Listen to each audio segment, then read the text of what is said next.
Okay, hi guys. So, how are you guys? So, today I just wanted to explain you about SpecFlow. I think you guys are already familiar with SpecFlow. So, just wanted to show you how can we pass parameters in SpecFlow. So, that's the topic today. So, let's go ahead. So, for tutorial purpose, I just wanted to take a site where I can actually use it. So, let's take Facebook login page. So, maybe I'll use this Facebook login page. The username part. So here we can pass a parameter directly the username into the uh, using the parameter from the stack file. So that's how. So let's go to the Visual Studio and let's create a scenario first. Scenario passing the parameter from SpecFlow file. Let's say so. That's the scenario. And let's create a step is when I navigate to this. We are going to Facebook, right? So it is Facebook login page. There already? Oh my god! Uh, I guess it is not there. So Facebook login page. So and the second step would be then I enter user name on login page of Facebook. Uh, that is one thing.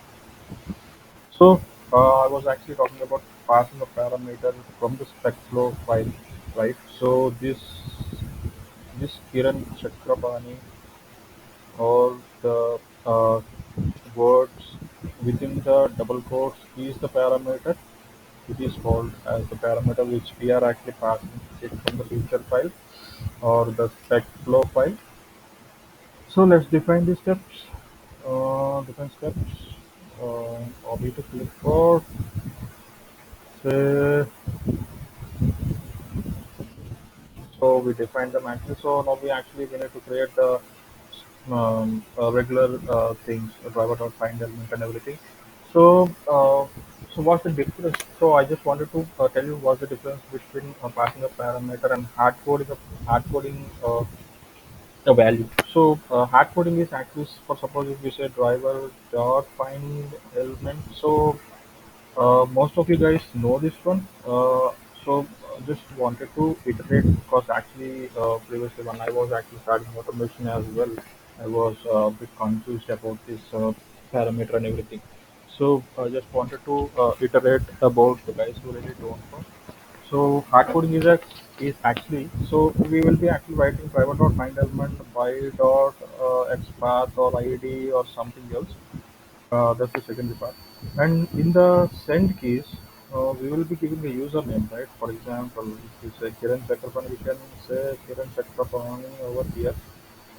So we are actually giving the parameter of the username in the code, not in the feature file, not in the SpecFlow file, maybe. So this giving the username in the code is called as hard code. So this value should come from the feature file actually. So that is actually called passing a parameter to the feature file. So that's one thing. So let's do that first. So first of all, I need to navigate to the Facebook URL. Driver dot navigate. Go to URL. What's the Facebook URL? So it is www.facebook.com semicolon. And now we need to go to the second step. Find element by dot xpath. We'll find the xpath later. So you guys can observe. In the second step definition, we can see something like P0. That is nothing but it is automatically created string name for the parameter which we are passing in the SpecFlow file. So we can change that one. We can say, let's suppose it is username, and now in this step we actually need to pass the username. Let's so we say driver dot find element y dot export dot send keys, and we will use this username directly. So this username, this string will be getting the value directly from the specflow file or the parameter or the words which are in double quotes. So this is the parameter.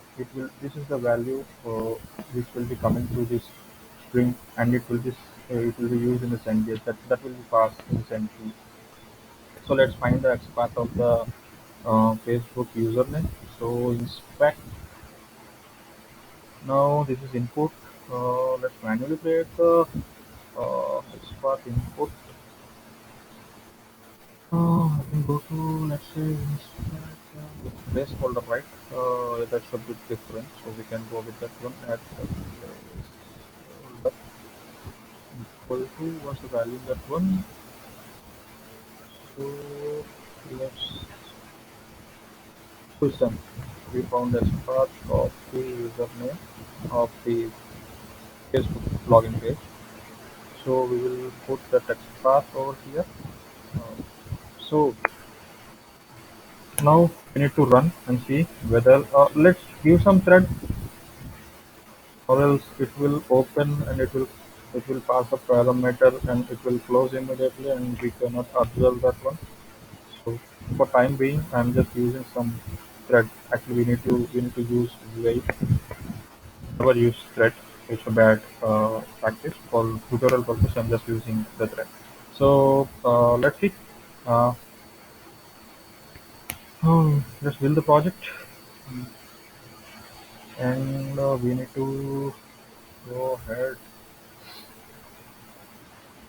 and see. First of all, it need to succeed. The build need to succeed. Into wait. So it succeeded. My steps are fast. We need to go to the test explorer, find the scenario name. So this is the scenario name. Let's run. Chrome will be opening. Uh, it open Facebook login page and my name got passed, username got passed, and the test passed. So what actually I'm doing is, so instead of giving the username in the code, we can pass directly from the feature file. If in future if you wanted to change the username, you can directly change on the feature file itself on the SpecFlow file directly. Uh, you don't need to go into the code or method or mess with the code. That's the good part of this passing the parameter. So guys, I hope you guys uh, understood the passing the parameter in the SpecFlow feature file, guys. So please do subscribe my channel, and thanks for watching my tutorial. Thank you, guys.